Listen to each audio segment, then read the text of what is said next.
Tidak hanya ASN di lingkungan pemerintah Kabupaten Oki yang mendapatkan tunjangan Hari Raya Idul Fitri 1442 Hijriah, pegawai P3K atau PPPK yang baru saja dilantik di pemerintahan Kabupaten Oki juga mendapatkan tunjangan Hari Raya atau THR. Kepala Badan Pengelolaan Keuangan Daerah Pemerintah Kabupaten Oki, Mun-i, mengatakan, berdasarkan regulasi dan peraturan yang ada, maka tidak hanya gaji pokok P3K saja yang akan dibebankan kepada pemerintah daerah Oki, namun juga termasuk tunjangan Hari Raya atau THR.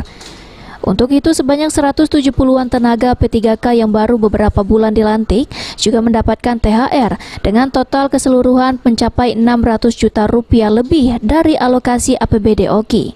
Untuk itu, pemerintah Kabupaten Oki berharap kepada pegawai P3K yang baru saja dilantik untuk menjalankan tugasnya secara profesional dan meningkatkan kinerjanya.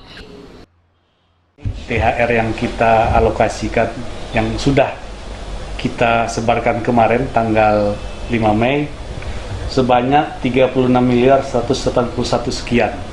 Ini peruntukannya untuk pegawai negeri dan anggota dewan sekitar 35 miliar 560 sekian juta.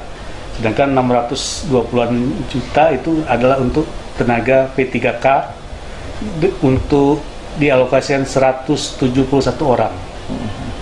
Dari segi keuangan tentunya mengharapkan semua PNS maupun P3K agar meningkat dalam bekerja. Jadi ada rangsangan untuk peningkatan kinerja mereka masing-masing. Selain P3K, tentu ASN di lingkungan pemerintah Kabupaten Oki, sebanyak 7.500 lebih ASN di lingkungan pemerintah Kabupaten Oki juga sudah dicairkan dalam tunjangan Hari Raya Idul Fitri 1442 Hijriah. Ahmad Romawi, PAL TV.